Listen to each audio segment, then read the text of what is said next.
Alamin wassalatu wassalamu ala asyrafil anbiya'i wal mursalin nabiyina Muhammadin wa ala alihi wa sahbihi ajma'in. Amma ba'd.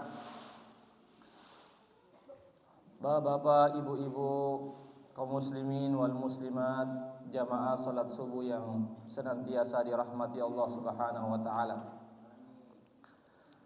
Pertama-tama kita senantiasa memuji Allah Subhanahu wa taala dan bersyukur kepadanya atas segala limpahan rahmat dan hidayahnya, sehingga pada subuh kali ini yang ke-22 di bulan suci Ramadan, kita diberikan nikmat kesehatan dan kesempatan untuk melaksanakan kewajiban kita, terkhusus yang laki-laki, salat subuh secara berjamaah.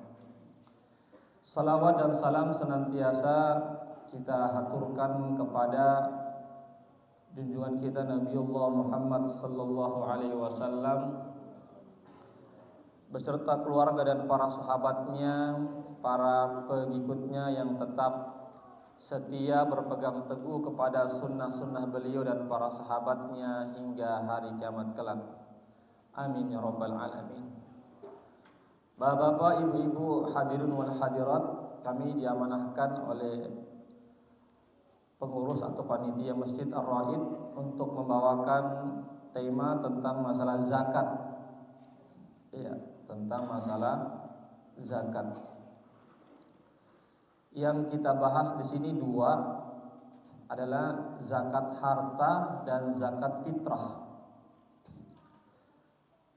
Apa pengertian daripada zakat? Zakat itu kan bahasa Arab ya, lalu diadopsi oleh bahasa Indonesia. Ya, zakat juga. Jadi banyak kata-kata bahasa Arab itu banyak kata-kata bahasa Indonesia itu diambil dari bahasa Arab, seperti zakat, sholat, nikah, talak, itu bahasa Arab semua itu. Khutbah, azan, ya itu semua bahasa Arab semua. Apa artinya zakat? Zakat itu artinya adalah tumbuh dan bertambah. Ya, tumbuh dan bertambah. Ya, jadi zakat yang kita keluarkan, maka harta kita itu tidak berkurang sebenarnya, tapi justru bertumbuh dan bertambah. Ya, itu artinya zakat. Zakat juga berarti mensucikan, ya, membersihkan zakat. Artinya zakat yang kita keluarkan itu maka membersihkan harta kita. Ya, membersihkan harta kita. Seandainya misalnya ada harta-harta yang tidak jelas masuk ke kita, maka dengan zakat itu dibersihkan. Ya, bisa juga berarti zakat itu membersihkan sifat-sifat kekikiran kita, sifat-sifat bakhil. Ya, membersihkan sifat-sifat bakhil, karena pada umumnya orang itu suka kepada harta. Ya, Bapak Ibu, siapa yang tidak suka harta? Tidak ada, semua pasti suka harta. Iya, maka Allah Subhanahu wa taala syariatkan zakat untuk membersihkan jiwa kita, jangan bakhil terhadap harta. Itu maksudnya. Jangan kita kikir terhadap harta kita, karena ada hak-hak ya orang lain yang perlu kita tunaikan. Ya, itu pengertian zakat. Jadi jelas Pak ya. Zakat itu ya bisa berarti tumbuh dan berkembang. Artinya kalau kita keluarkan zakat kita, insyaallah harta kita akan bertambah dan berkembang, tidak berkurang insyaallah. Ya. Yang kedua, zakat juga berarti membersihkan. Ya, membersihkan ini dua, membersihkan harta kita. Boleh jadi ada harta kita yang kita dapatkan tanpa kita sadari dari hasil-hasil yang tidak jelas misalnya. Yang kedua, membersihkan sifat-sifat kikir kita, bakhil kita. Karena setiap orang itu pasti cinta hartanya, tidak mau keluar hartanya, tidak mau keluar hartanya. Ya, makanya Allah uji dengan zakat. Ya, diuji. Dia kikir atau tidak? Kalau dia keluarkan berarti dia tidak kikir. Ya, itu makna zakat. Kemudian jamaah sekalian, dalil tentang wajibnya zakat, ya, ini banyak sekali jamaah sekalian tentang wajibnya zakat, baik berdasarkan Al-Qur'an, berdasarkan hadis Nabi, ataupun berdasarkan yaitu asar-asar dari para sahabat Rasulullah Shallallahu Alaihi Wasallam. Ya. Adapun berdasarkan Al-Qur'an, diantaranya jamaah sekalian dalam surah ya At-Taubah ayat 5. Ini landasan kenapa zakat itu diwajibkan. Hadirin, Allah Subhanahu wa taala berfirman dalam surah At-Taubah ayat 5, ya fa in tabu wa aqamus salata wa atau zakata fakhallu sabilahum. Yang artinya apabila mereka itu bertobat dan menegakkan salat dan membayar zakat, maka lepaskanlah dia. Ya, artinya dia dilepaskan, artinya dia tidak dianggap sebagai orang kafir. Ya, maka dia tidak dianggap sebagai orang kafir. Jamaah sekalian. Jadi berdasarkan ayat ini, maka zakat itu hukumnya wajib jamaah sekalian. Kemudian berdasarkan lagi dalam ayat surat Taubah ayat 11 tentang kewajiban zakat, Allah Subhanahu wa taala berfirman, fa in tabu wa aqamus salata wa atau zakata fa ikhwanukum fid din. Dan apabila mereka bertobat dan menegakkan salat dan membayar zakat, maka mereka adalah saudara kalian dalam agama. Iya, jadi kalau ada orang yang mengaku Islam tapi tidak sholat, tidak berzakat, itu bukan saudara kita. Iya, bukan orang Islam itu. Iya, bukan orang Islam. Maksudnya yang berzakat tentu yang kalau zakat harta adalah orang yang mampu. Insya Allah akan dijelaskan tentang bagaimana syarat-syarat dalam zakat harta itu. Jadi cukup ini jamaah sekalian, 2 ayat ini sudah cukup yang terdapat dalam surah At-Taubah ayat 5 dan ayat 11 menunjukkan tentang kewajiban zakat. Kemudian berdasarkan sunnah Rasulullah Sallallahu Alaihi Wasallam, jamaah sekalian, ini hadis sahih yang diriwayatkan oleh Imam Bukhari dan Muslim, ya, dari sahabat Ibnu Umar, semoga Allah meridhoinya, bahwasanya Rasulullah SAW bersabda, umirtu an uqatilan nasa hatta yashhadu an la ilaha illallah wa anni rasulullah wa yuqimus shalah wa yutuz zakata fa idza fa'alu dzalika asamu minni dima'hum wa amwalahum.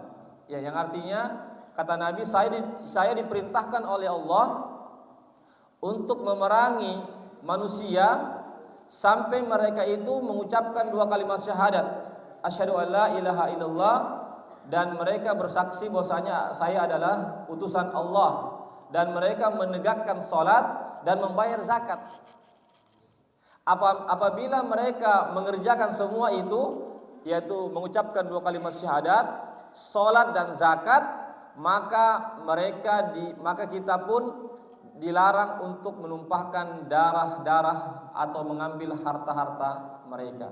Jamaah sekalian, ini tentu dalam peperangan, ya, dalam peperangan jamaah sekalian. Iya.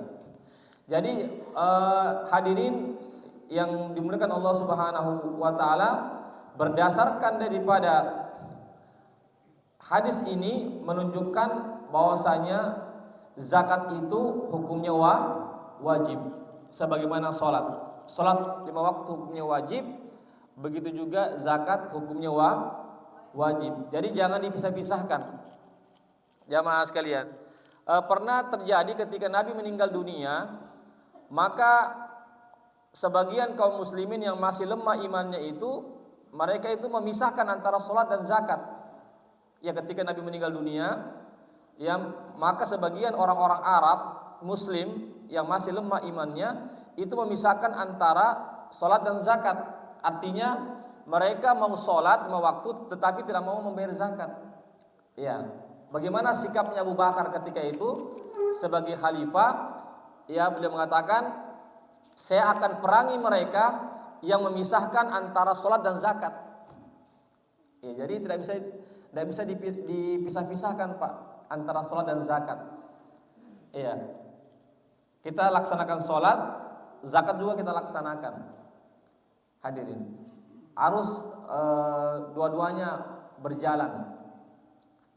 Ya, bahkan dalam ayat yang lain, banyak dalam ayat jamaah sekalian, Allah senantiasa menggandengkan antara sholat dan zakat. Kenapa jamaah sekalian? Karena sholat itu hablum minallah kita, hubungan kita dengan Allah, hubungan vertikal kita kepada Allah. Sedangkan zakat itu hablum minan nas. Ya, hablum minan nas itu zakat, hubungan horizontal kita dengan manusia. Ya, jadi tidak sempurna kita punya sholat kalau tidak ada zakat. Jadi harus seimbang ini, ke atas sama ke samping, jamaah sekalian. Sebaliknya juga, meskipun kita berzakat kalau tidak sholat sama aja, tidak sah juga, tidak diterima juga. Jadi dua-dua ini Pak. Hadirin, oleh karena itu perkara zakat ini adalah sangat penting jamaah sekalian. Apa hikmah disyariatkannya zakat? Ya, tadi sudah ada definisi zakat, kemudian landasan tentang diwajibkannya zakat. Yang ketiga adalah apa hikmah kenapa kita diperintahkan untuk berzakat. Ya, dalam kitab ini disebutkan 3 jamaah sekalian. Ya, meskipun tadi erat etannya dengan definisi yang saya tadi bacakan. Yang pertama, hikmah yang pertama untuk membersihkan harta kita. Untuk membersihkan harta kita, ya sebagaimana tadi saya sampaikan tentang definisi tadi. Yang kedua adalah untuk jamaah sekalian, ya untuk mengembangkan kita punya harta. Jadi Bapak Ibu kalau ingin hartanya bertambah terus, berzakat Ki. Iya, jangan takut dengan zakat. Insya Allah harta kita akan bertambah, jamaah sekalian. Yang ketiga, hikmah zakat adalah untuk membantu para duafa, orang-orang miskin, orang-orang fakir, orang-orang lemah. Iya, supaya tidak terjadi ketimpangan sosial namanya. Iya. Supaya tidak terjadi kecemburuan sosial. Ya, jangan sampai kita orang-orang kaya ya hidup dengan harta yang mewah, sedangkan ada saudara-saudara kita yang miskin yang kita tidak bantu, itu bisa menimbulkan kecemburuan sosial. Makanya jangan heran kalau ada misalnya ada pencurian, ya ada kejahatan, boleh jadi zakat tidak sampai ke dia. Dia mau makan, tidak ada uang, terpaksa dia mencuri misalnya. Makanya kita orang-orang kaya, orang-orang yang sudah wajib untuk berzakat, segera zakat dibagikan agar orang-orang miskin itu dia tidak cemburu dengan orang kaya. Ya, agar orang-orang miskin itu bisa terbantukan hidupnya, jamaah sekalian. Karena begitulah kehidupan Bapak Ibu. Tidak semua orang kaya semua, Pak. Iya, tidak semua orang kaya semua. Pasti ada orang kaya, orang miskin. Sejak di zaman Nabi sampai sekarang, Pak. Ya, itu sudah sunnatullah, jamaah sekalian. Oleh karena itulah dengan adanya zakat inilah kita saling tolong menolong. Iya, orang kaya membantu orang miskin juga membantu orang kaya. Artinya orang miskin tidak berbuat jahat kepada orang kaya karena dibantu ke sama orang kaya, alhamdulillah. Buat apa saya mencuri? Saya dapat zakat ini. Tapi kalau kita tidak berzakat dan kita ditahu orang kaya, jamaah sekalian, boleh jadi nanti ada orang yang berbuat jahat kepada kita. Makanya itulah pentingnya kenapa disyariatkan zakat, agar harta itu tidak dimonopoli hanya orang-orang kaya saja. Iya, karena begitulah kehidupan manusia. Ada yang kaya, ada yang miskin, jamaah sekalian. Iya. Kemudian jamaah sekalian, ya karena kita tidak berpanjang lebar dan akan buka sesi tanya jawab, silakan bapak-bapak, ibu-ibu kalau ada mau bertanya sebentar, hadirin. Kemudian zakat itu adalah ibadah, sebagaimana sholat. Ya, makanya ada rukun Islam yang 5 ya. Mengucapkan 2 kalimat syahadat, menegakkan sholat, mengeluarkan zakat, berpuasa di bulan suci Ramadan, menunaikan ibadah haji bagi yang mampu. Ya, jadi zakat itu juga jamaah sekalian ibadah, namanya ibadah harta. Kalau sholat ini Pak bukan ibadah harta, ibadah badan. Ya, kalau haji dua-duanya. Ya, kalau haji itu kan harus ada uang juga. Meskipun sehat fisik, kalau tidak ada uang tidak bisa. Kecuali kalau ada yang menghajikan, itu namanya rezeki. Iya.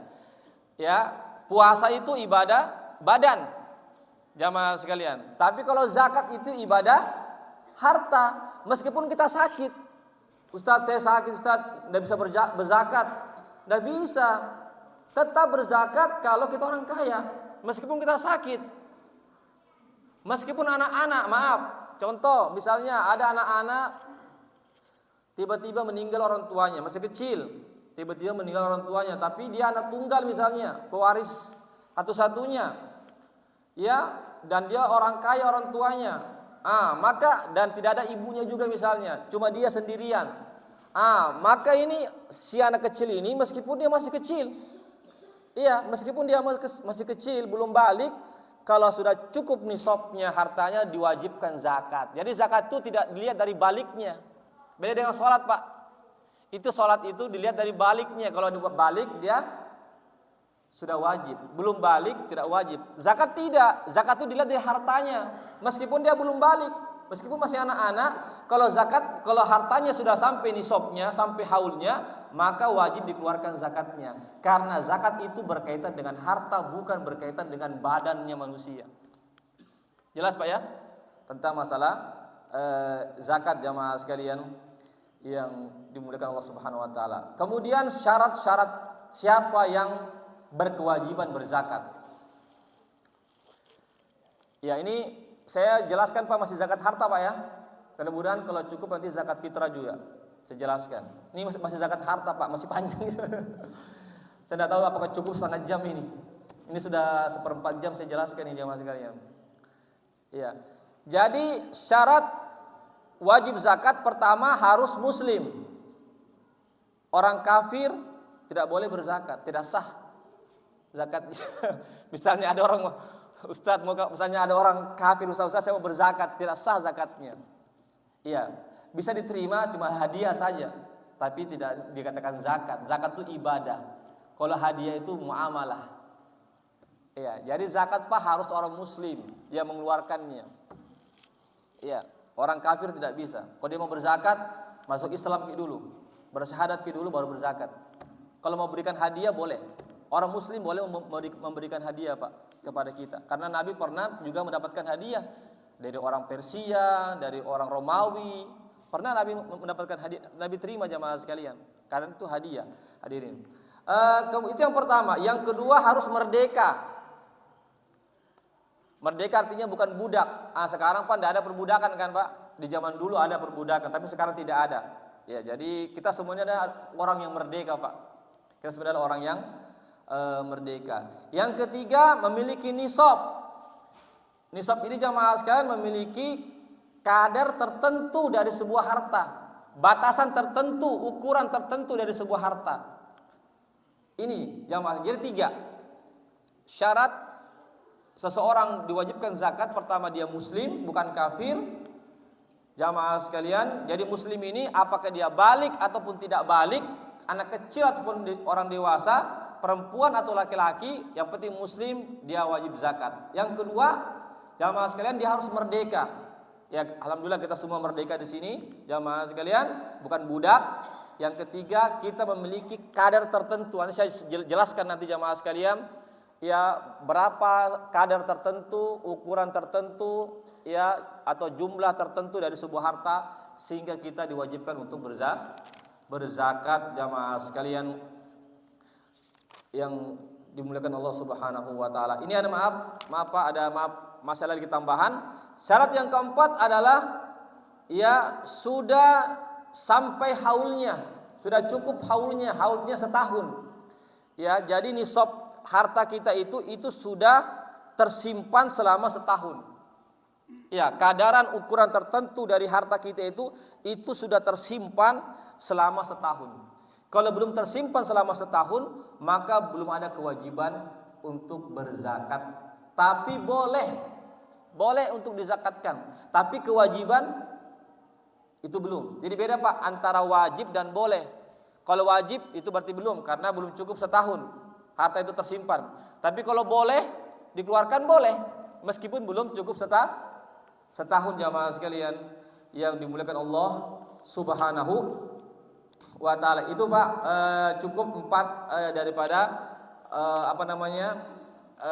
syarat daripada wajibnya zakat. Kemudian apa-apa saja, harta-harta apa saja yang wajib dizakatkan. Ya, ini perlu kita tahu.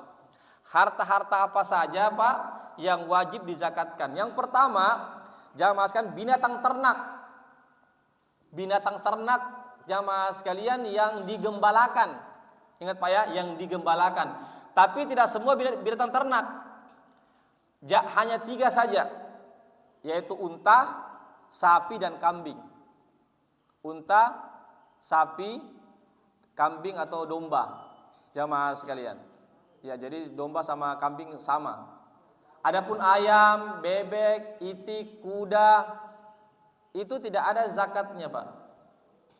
Tidak ada zakat. Jadi 3 saja. Dan ini pun juga harus digembalakan. Maksudnya dicarikan makan Pak. Artinya dibawa ke padang rumput untuk digembalakan, bukan dikandangkan.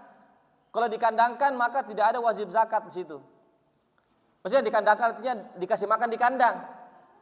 Iya.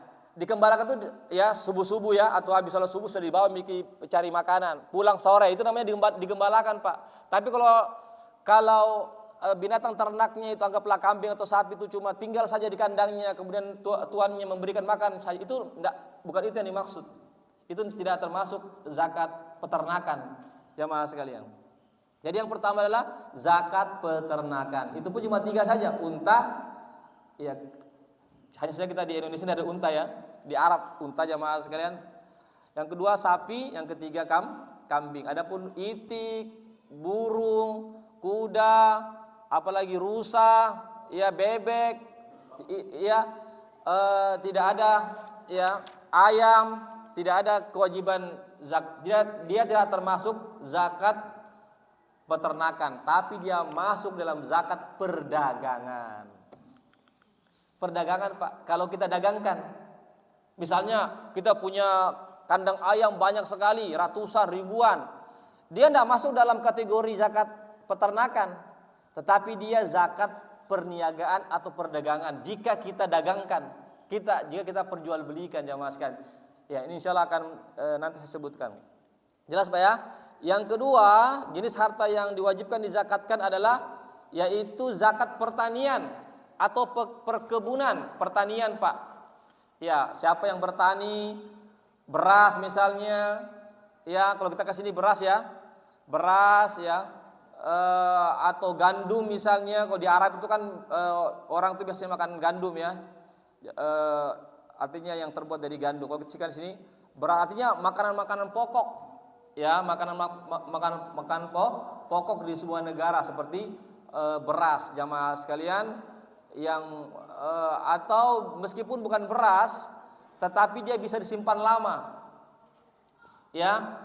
Bisa disimpan lama, misalnya bisa disimpan sampai setahun, maka itu juga wajib dikeluarkan zakatnya. Adapun seperti bawang merah, bawang putih, buah-buahan itu tidak bisa disimpan lama Pak. Coba kita simpan bawang merah Pak, itu paling-paling 2 pekan rusak. Iya, kita simpan itu semangka, paling-paling 2 bulan 3 bulan rusak Pak. Iya, jadi yang dimaksud inilah makanan pokok atau bahan yang dicampur pada makanan pokok yang bertahan lama. Cari maki Pak, kira-kira apa yang bisa bertahan lama yang setara dengan beras. Beras kan bisa disimpan setahun Pak ya.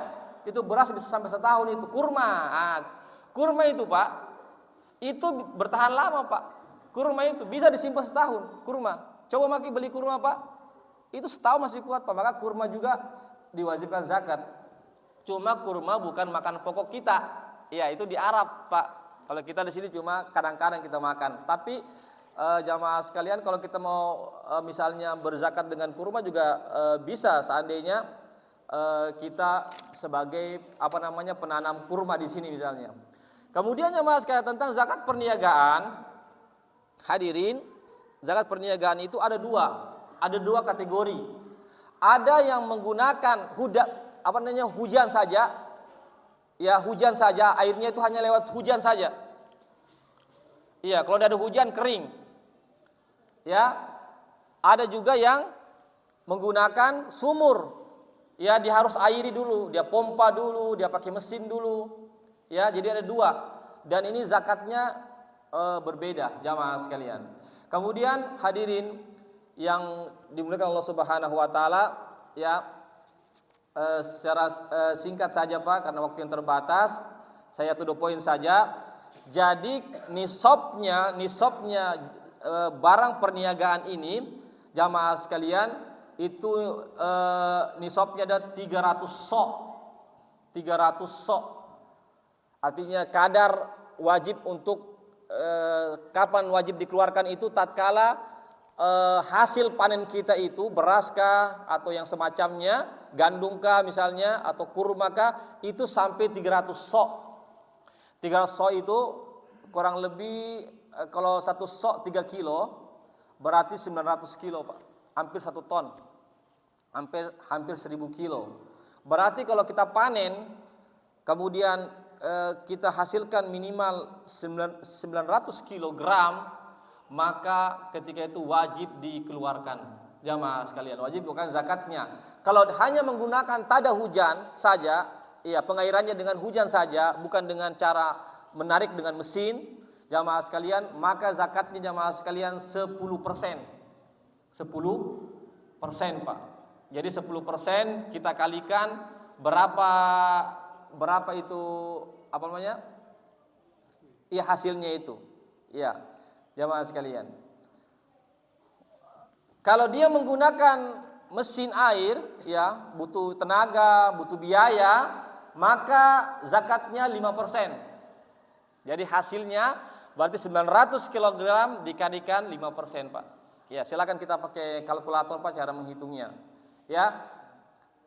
Adapun tadi ini zakat hewan tadi ini Pak, ini agak rumit ini karena dia berfluktuasi. Kalau unta itu berapa minimal, ada dia jamaah sekalian, ya.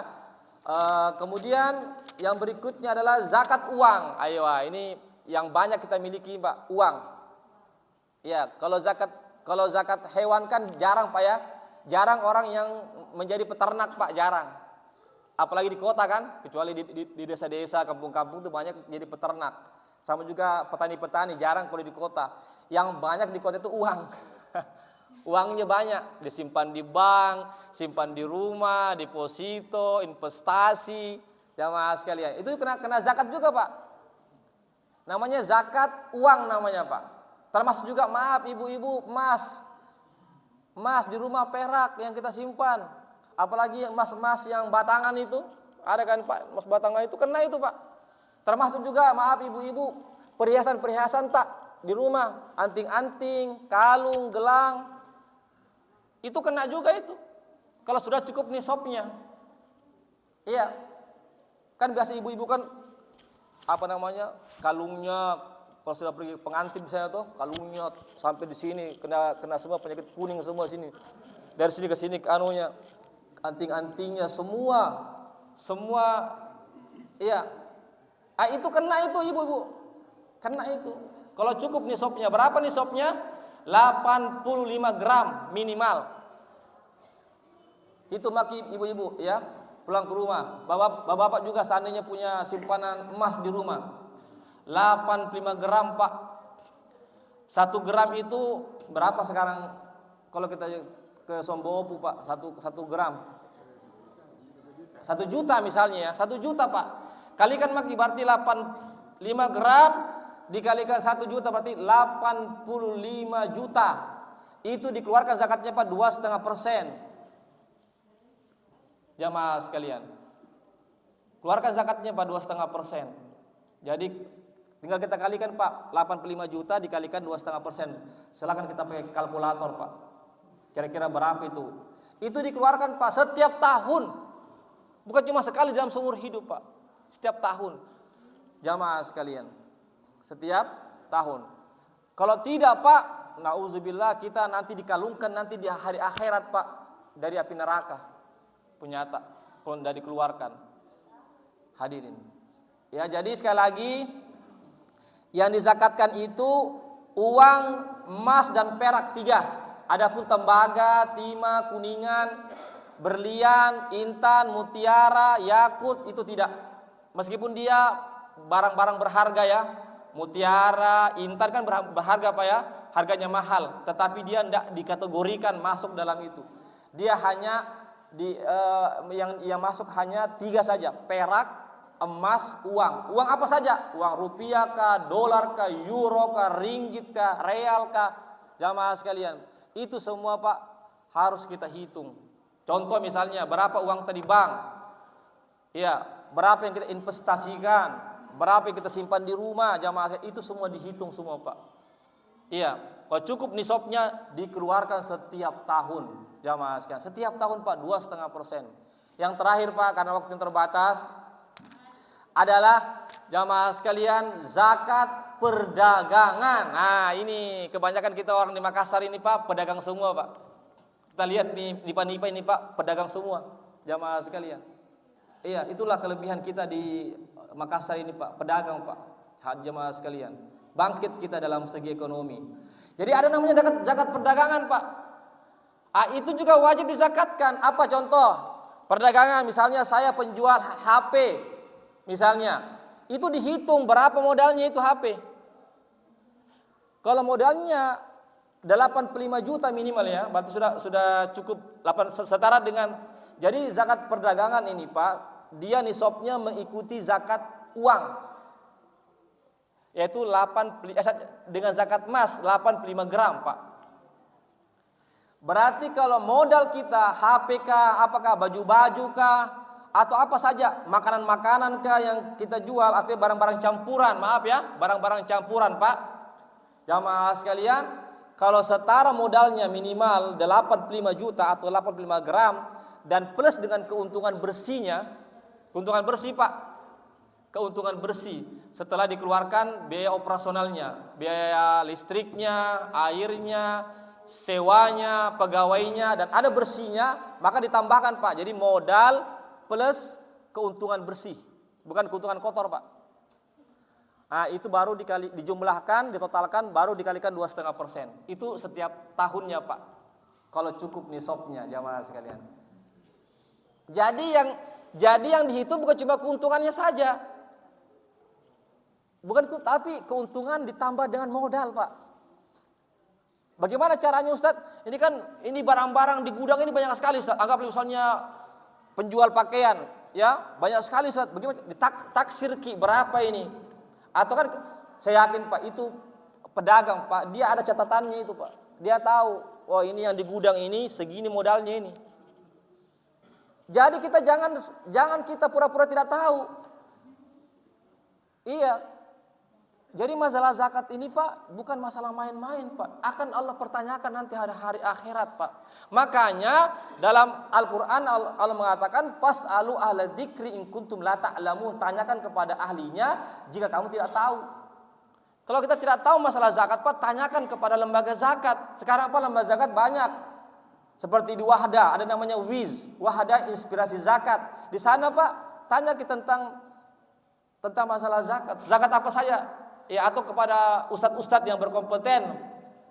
Jangan kita diam-diam, tidak bisa Pak. Jamaah sekalian, tidak bisa. Agama ini Pak harus kita pelajari, apalagi kita sebagai pengusaha. Jamaah sekalian, jangan sampai yang memperhambat kita masuk surga Pak, karena itu zakatnya belum ditunaikan. Yang sebenarnya kita sudah segera masuk surga, kata Allah jangan dulu. Tertahan, karena apa? Harta kita belum kita bersihkan dengan zakat. Ada hak-hak orang fakir miskin, iya anak orang-orang duafa. Makanya Pak silahkan tolong sampaikan kepada keluarga atau teman-teman pengusaha-pengusaha properti juga, termasuk pengusaha-pengusaha perumahan Pak. Apalagi sekarang ini Pak banyak sekali perumahan Pak, banyak sekali hadirin. Iya, itu semua harus dihitung. Berapa itu modalnya perumahan, jamaah sekalian. Ditambah keuntungan bersih, kemudian dijumlahkan, kemudian dikalikan 2,5%. Jelas Pak 4 Pak ya? Ya. Adapun sewa menyewa, ini beda. Jadi beda dengan perdagangan, barang yang kita dagangkan dengan barang yang kita sewakan. Kalau barang yang kita sewakan, yang dizakatnya hasilnya saja, bukan barang yang disewakan itu. Contoh misalnya saya punya rumah sewa, ya kos-kosan misalnya. Kos-kosan misalnya ada 10 kos. Yang dizakatkan bukan berapa modalnya rumah kos itu, Pak, tapi keuntungan sewanya berapa, keuntungan bersihnya berapa setelah dikeluarkan biaya operasionalnya. Begitu. Kalau cukup nisabnya dan sudah tersimpan selama setahun, maka dikeluarkan 2,5%. Jadi Bapak jelas, Pak, ya? Ibu-ibu jelas, ya, yaitu ada namanya zakat perniagaan, barang yang diperjualbelikan itu zakatnya modal plus keuntungan, ya, dikalikan 2,5%. Tapi kalau barang yang kita sewakan, rental mobil sewa, ya, rental mobil misalnya, apalagi yang penting sewa menyewa, Pak, yang dizakatkan cuma hasilnya saja, keuntungan bersihnya, bukan barangnya, bukan barang yang kita sewakan itu tidak kena, Pak. Cukup, Pak, ya? Zakat fitrah. Cukup. Iya, Pak. Meskipun zakat fitrah bagaimana, Ustadz? Zakat fitrah saya jelaskan atau tidak perlu? Bentar, Pak, dia. Ya, sedikit, Pak.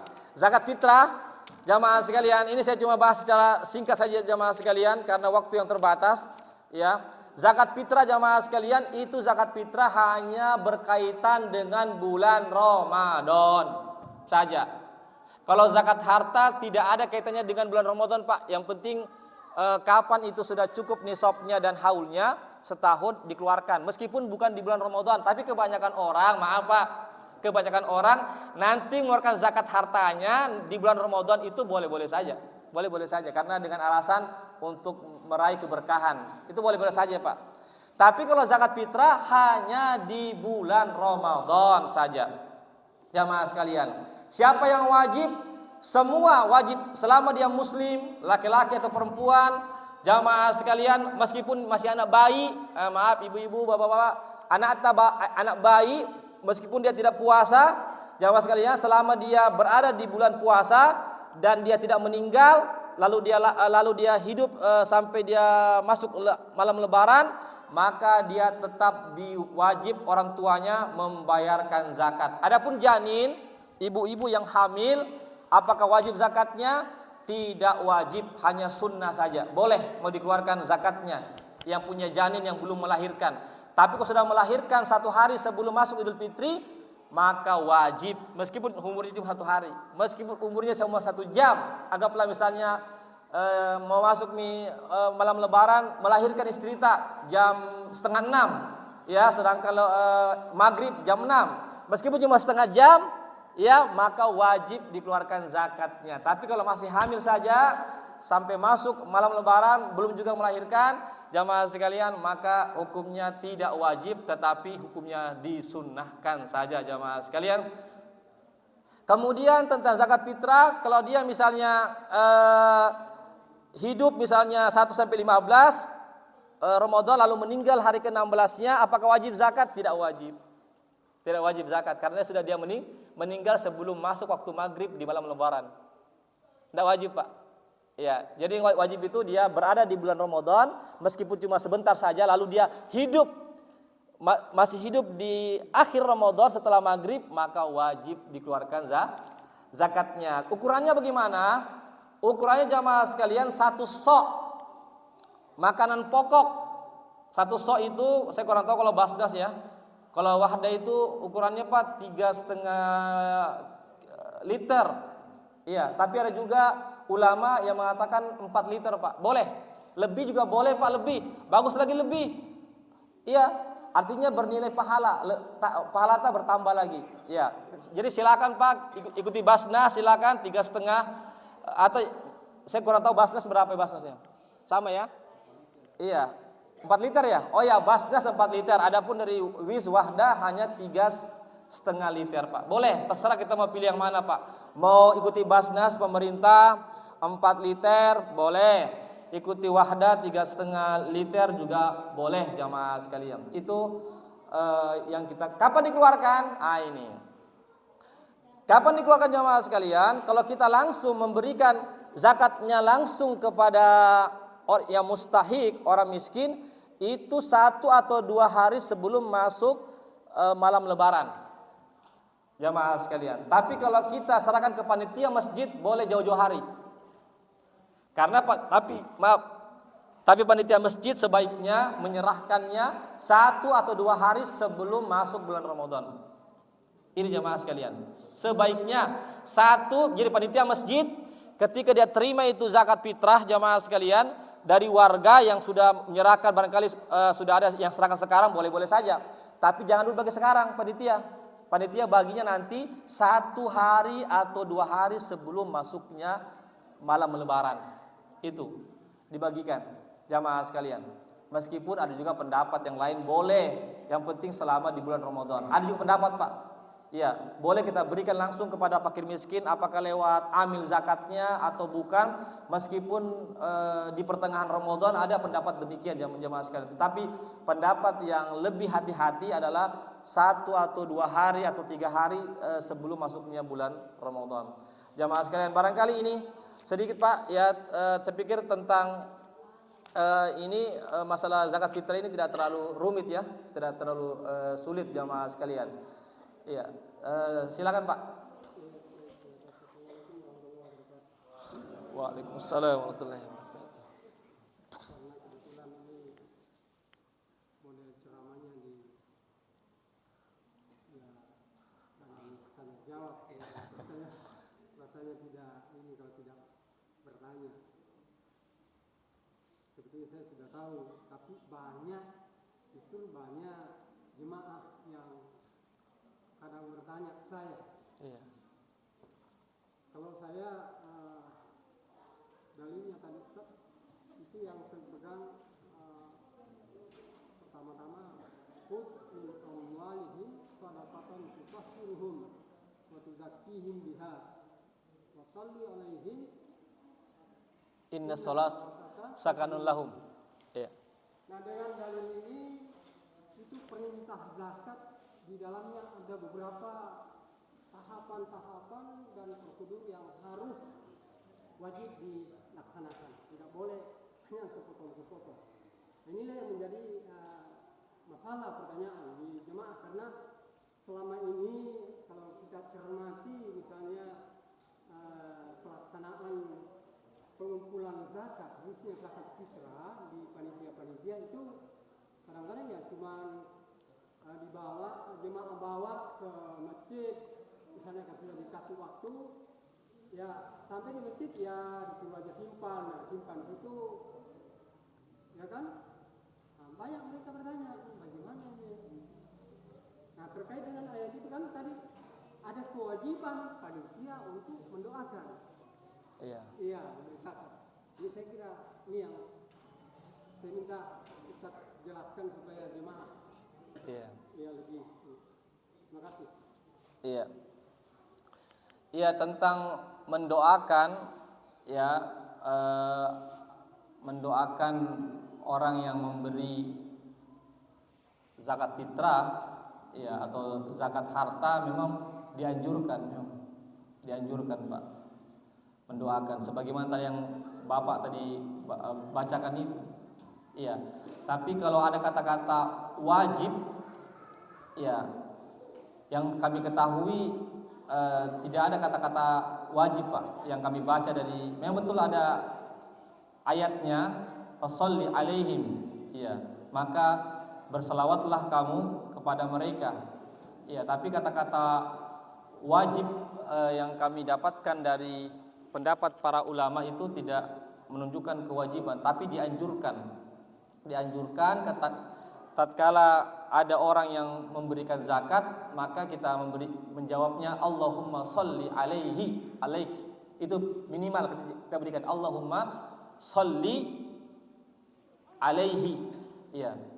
Ya Allah, berikanlah selawat kepadanya. Itu minimal. Atau kita boleh juga dengan doa-doa yang lain. Allahumma taqabbal min hadhihi zakat. Ya Allah, terimalah zakat ini. Ya, itu tapi ini bukan berarti kalau tidak dibaca tidak sah, bukan begitu berarti Pak.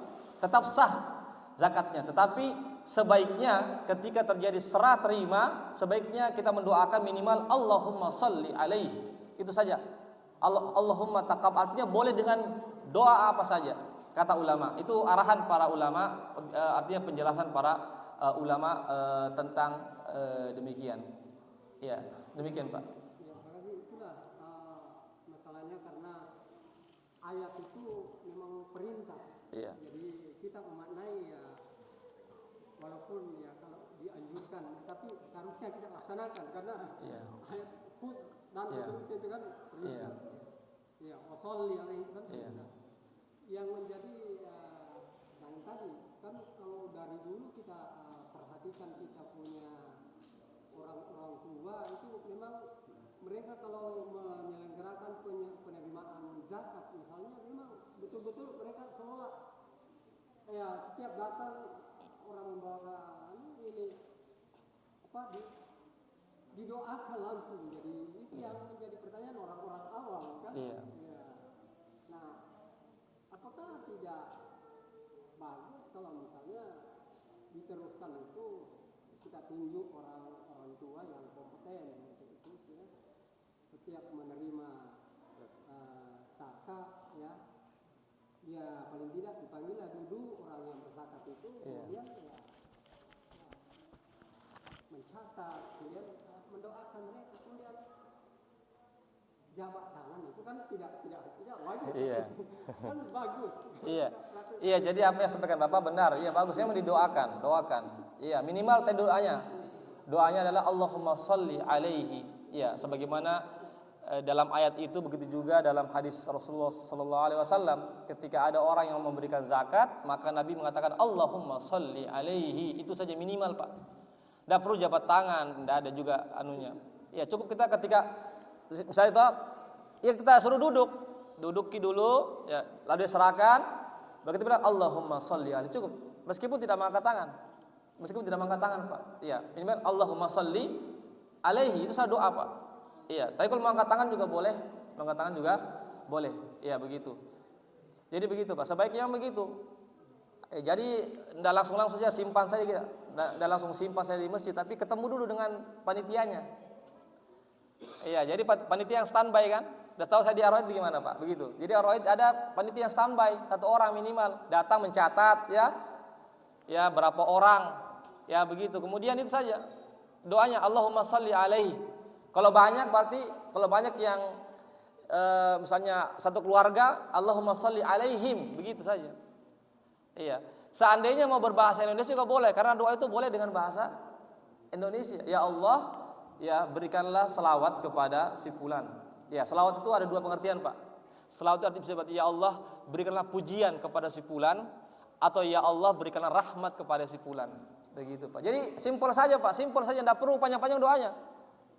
Tidak perlu, Pak. Karena itu yang disebutkan dalam hadis, ya jamaah sekalian. Jelas, Pak ya? Oh iya.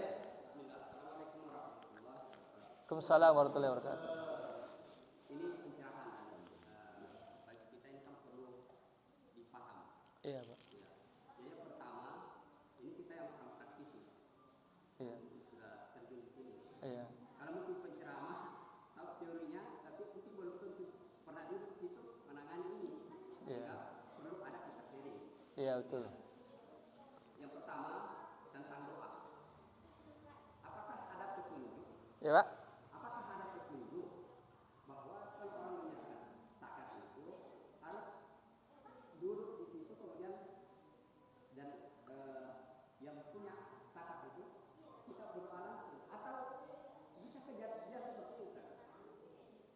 Kita panitia ada yang siap, tetapi di saat kita tidak ada, ya, kita ini kan tidak mungkin 24 jam ada di situ yang bertugas itu. Iya. Kemudian anaknya yang disuruh bawa titip. Iya.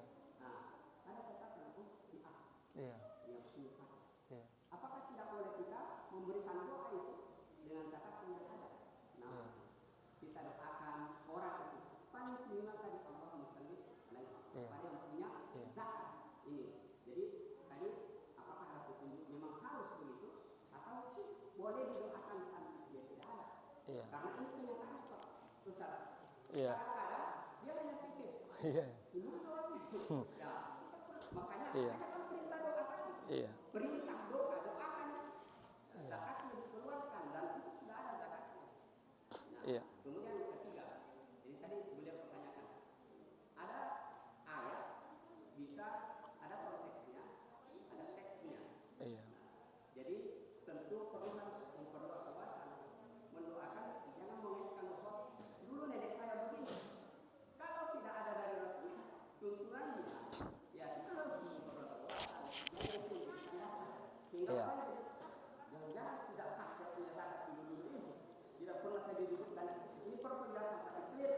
Iya. supaya selama ini juga aman dan kita ke depan bisa memperbaiki yang kurang. Iya. Iya, jadi sebenarnya doa itu tidak mesti harus orangnya ada di depan kita. Tidak mesti, Pak. Iya, dia bukan satu kewajiban. Bukan satu kewajiban orang itu ada di depan kita. Iya. Bahkan ketika sudah ada yang mewakili ya datang, ya apalagi misalnya tidak ada pegawai ketika itu, ya, tidak ada pegawai ketika tapi sudah ada nama-namanya ya berzakat lalu didoakan itu sudah sampai, Pak. Iya, sudah sampai karena memang tidak ada juga tuntunan ulama yang kami baca harus berhadap-hadapan. Tidak ada, yang ada cuma anjuran ya, bukan kewajiban, Pak. Anjuran untuk didoakan. Doa itu sampai meskipun di hadapan kita tidak ada orang. Contoh misalnya, orang tua saya sudah meninggal dunia atau ada saudaraku misalnya sedang musafir, saya doakan sekarang. Ya Allah, ada saudaraku ya Allah di Mekah, ya Allah tolonglah dia. Sampai tidak, Pak? Sampai meskipun dari di hadapan kita. Doa itu tidak mesti orang hari depan kita. Jamaah sekalian, bahkan kita mendoakan orang yang dia tidak tahu itu jauh lebih afdal, Pak, kata Nabi. Iya, kita mendoakan orang dia tidak tahu kita doakan itu lebih afdal. Jamaah sekalian, contoh misalnya Ustaz Rahmat, saya doakan dia tidak tahu, saya di rumah. Ya Allah berikanlah kemudahan Ustaz Rahmat ya Allah dalam itu sampai doanya ke saya, Pak, meskipun dia tidak ada di hadapanku. Jadi tidak ada tuntunan juga yang kami baca, Pak, harus di depan itu orang berhadap-hadapan, tidak ada. Yang ada cuma anjuran mendoakan. Apalagi kondisi tadi mau diantarkan, panitianya tidak ada. Ini juga jadi masalah kan? Ketika panitia ada, orang juga tidak yang mengantarkannya pulang. Maka tidak mengapa. Nah, tidak mengapa kalau memang kondisi begitu. Tidak mengapa dititipkan saja ada namanya. Seandainya kalau memang tidak sinkron, tapi kalau langsung bertemu ya itu jauh lebih baik. Tapi kalau misalnya sama-sama sibuk tidak mengapa. Tapi sebaiknya ketika terima itu didoakan. Allahumma sholli alaihim. Ya Allah berikanlah ya Allah selawat kepada ini keluarga ya Allah. Cukup sampai, Pak, sah. Ya jadi itu zakat yang penting sudah kita keluarkan sah, Pak. Ya, dan lebih afdolnya lagi kalau didoakan. Lebih afdolnya lagi kalau langsung bertemu. Iya, seandainya bisa bertemu. Tapi seandainya tidak bisa bertemu, ya cukup didoakan saja, maka zakatnya sah, doanya juga sampai. Ya, demikian, Pak. Iya. Jadi kalau yang pernah saya bacakan, yang memerintahkan ini yang biasa berdoa, Iya. kemudian kita yang berdoa itu ada di waktu saya tidak tahu ada hadisnya. Ya. Ajaran Allah bima afaita wa barakallahu bima afaita wa jamahu lapan teguran itu salah satu dari doa itu selain tadi Allahumma Iya. salli alaihi atau alaihim. Iya. Ya. Nah, ada beberapa doa yang biasa baca ada banyak doa tapi yang minimal itu memang kita ada merasa lega kalau orangnya ada kita memberikan doa tadi itu atau memberikan sholawat. Iya. Dan tidak ada masalah. Teman-teman di sini kalau memang harapan kita itu ya kita berikan. Dan kalau saya sih ya, sudah praktis di sini memang Iya. mengawali dulu sebelum ada masjid itu sudah Iya. Iya. Iya, jadi ya memang sebaiknya kalau ada panitia yang standby dari jam berapa misalnya buat pengumuman, Pak. Iya, misalnya panitia zakat standby dari jam sekian supaya orang tahu. Iya, ketika datang ada panitia, serahkan langsung didoakan. Terserah mau tadi Bapak mau tambahkan panjang-panjang doanya silahkan. Ya, atau membaca Allahumma sholli alaihi cukup itu saja. Itu sudah begitu, Pak. Iya, atau dengan doa yang lain boleh. Iya, selama kita mendoakan kebaikan kepada orang yang menyerahkan itu, Pak. Iya, saya pikir begitu, Pak. Iya. Oh iya. Iya. Waalaikumsalam warahmatullahi wabarakatuh.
Yang pertama ada sedikit Pak. Yang pertama ada suami istri yang beda agama. Suaminya Islam. Suaminya Islam, kemudian istrinya non Islam. Terus kemudian hartanya digabungkan. Ya, kemudian hartanya digabungkan di satu rekening.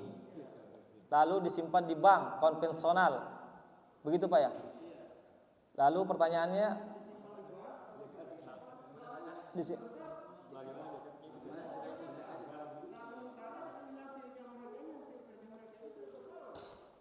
iya dia dianukan saja Pak, diperkirakan saja kira-kira berapa, anggaplah misalnya 100 juta, ya kira-kira berapa gajinya suami, berapa gajinya istri.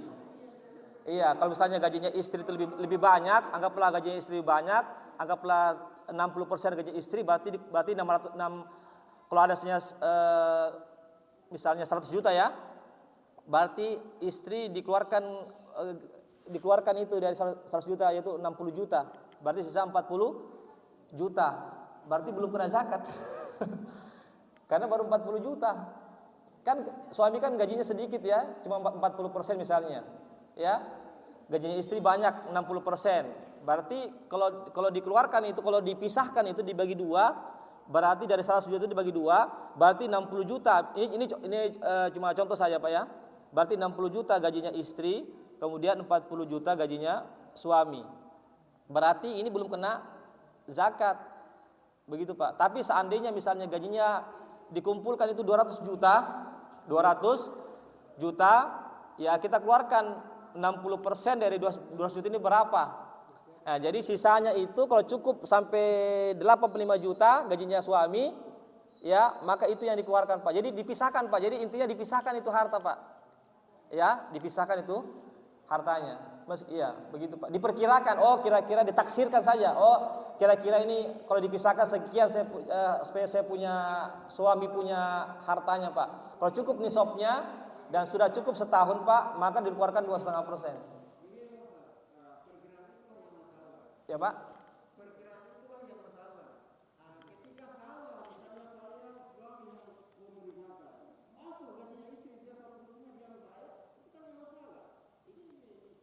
Saya tidak terlalu.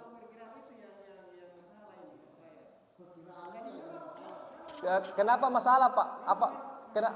Kenapa apa sebab masalahnya Pak? Iya, perkirakan saja Pak.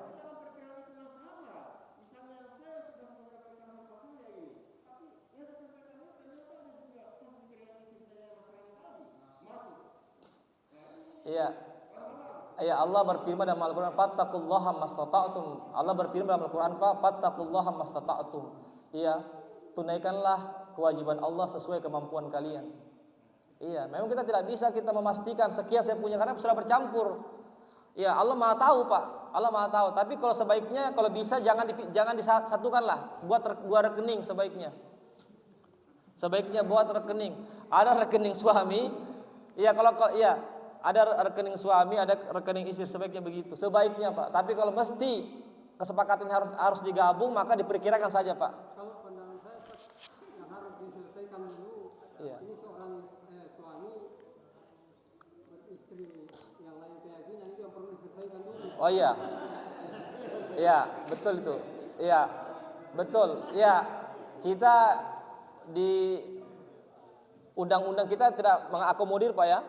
Pernikahan ini, iya, pernikahan di undang-undang kita tidak bisa Pak, pernikahan beda agama, iya, pernikahan beda agama itu tidak bisa. Tapi sebenarnya Pak, sebenarnya di dalam Al-Quran diperbolehkan Pak, diperbolehkan, iya.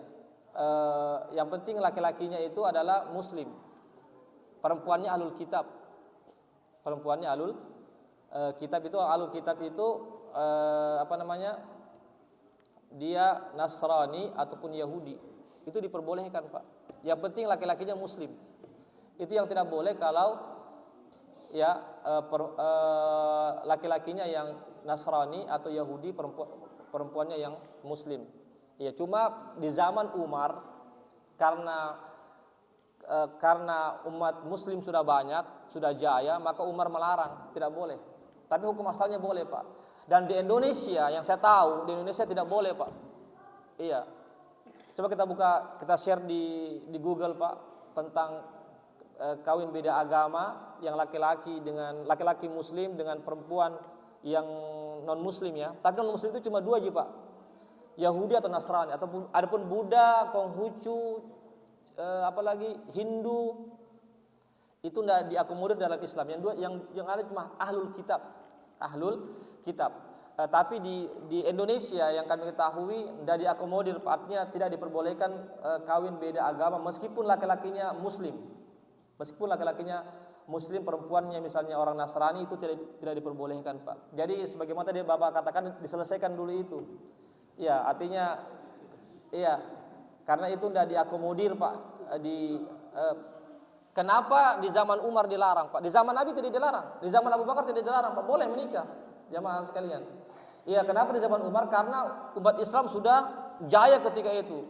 Ya, sudah jaya, artinya sudah banyak umat Islam. Sehingga buat apa laki-laki muslim cari orang Nasrani? Ini umat muslimah masih banyak. Kesian ini umat muslimah. Kalau orang sudah menikah semua orang sama wanita Nasrani atau Yahudi, kesian wanita muslimah ini siapa yang akan nikahi, Pak? Itulah sebabnya kenapa Umar melarang, Pak.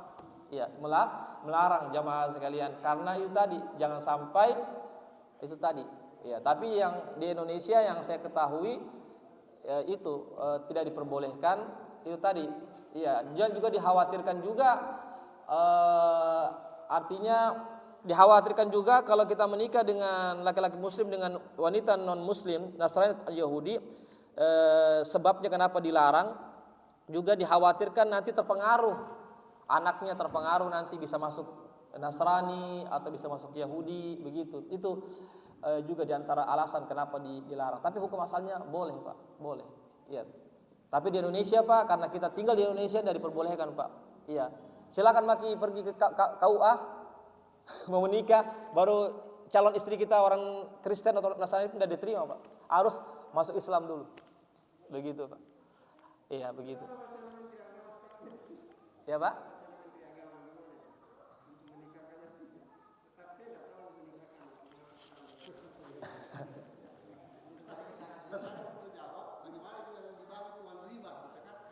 Ya.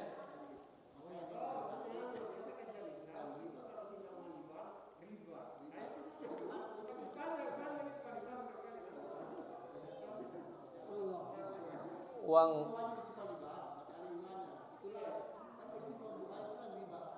Iya. Jangan dizakatkan, Pak. Tapi disedekahkan boleh. Beda antara zakat dengan sedekah. Zakat itu wajib, sedekah itu boleh. Boleh kita sedekahkan. Ya, kepada fakir miskin kah, kepada orang lain kah, kepada yang Tapi jangan kita kasih tahu ini dari riba. Iya, jangan, kita diam-diam saja, Pak. Diam-diam saja, tetapi kita tidak bernilai ibadah. Jadi dana riba yang kita kasih kepada siapa sih kita kasih boleh. Ya, tapi usahakan jangan kepada istri kita, anak-anak kita, kepada orang lain, tapi jangan kita kasih tahu. Iya. Misalnya kita menyumbang di sebuah lembaga pendidikan kah, atau kita ingin kayak penting kita sumbangkan saja. Jangan kasih tahu ini dana riba, ini Pak sedekah. Tapi Bapak tetap tidak mendapatkan pahala. Karena itu dana riba, uang riba. Tapi boleh. Istilahnya kalau kita sebagian orang memasukkan uangnya di bank, Iya. kemudian dia mau membayar zakat, nah uangnya di luar tidak ada. Ya, Pak? Istilahnya uangnya di rumahnya tidak ada. Nanti dia tarik di bank, baru dia bisa beli beras untuk berzakat. Enggak apa-apa, Pak. Yang penting bunganya enggak. Enggak, Pak. Kan jelas, Pak. Kan ada uang kita sendiri, itu kan kalau kita buka rekening buku tabungan, Pak, ada bunganya, ada kita punya uang sendiri. Ya, jadi yang kita niatkan itu, Pak, ambil jangan bunganya. Uang kita ambil. Bunganya kita simpan saja, boleh kita tarik tapi jangan dizakatkan. Kita sumbang ke lain, ke sedekah saja. Begitu, Pak.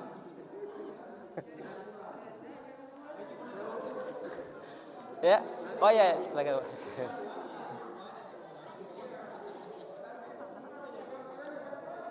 Iya, modalnya kita ambil, Pak. Modalnya, Pak, begitu. Iya. Jangan diambil bunganya, Pak. Tapi Ustaz, Iya. maksud dari tadi tentang bank dan riba ini, itu kan ada dua kasus di situ. Iya. Ya, kasusnya kita berhubungan dengan riba. Ya, kemudian kasus harta. Iya. Misalnya bagaimana status kita menabung di situ di bank konvensional misalnya, karena di situ riba maka mungkin dosa saja. Kemudian yang kedua, bagaimana status harta kita? Harta kita itu terbagi dua. Yang modal mungkin halal, yaitu tidak haram, tapi yang bunganya itu yang menjadi haram. Mungkin begitu Ustaz ya. Iya, jadi menabung ya, menabung di selama ada bank syariah, memang sebaiknya kita di bank syariah, Pak. Selama ada bank syariah kita menabung di bank syariah. Ya, tapi kalau toh juga tidak menabung di bank syariah dan kita menabung di bank konvensional, maka tidak usah kita ambil bunganya, itu saja. Ya, silakan kita menabung di bank konvensional, jangan kita ambil bunganya. Kalau kita ambil bunganya boleh saja, tapi jangan untuk pribadi kita, jangan untuk anak-anak kita, orang istri kita. Kasih saja ke orang lain. Ya, sumbang ke tempat lain, tapi jangan kasih tahu ini dari riba. Orang tidak terima itu. Diam saja. Ya, tapi tetap kita tidak mendapatkan pahala, Pak. Ya, begitu karena harta riba itu.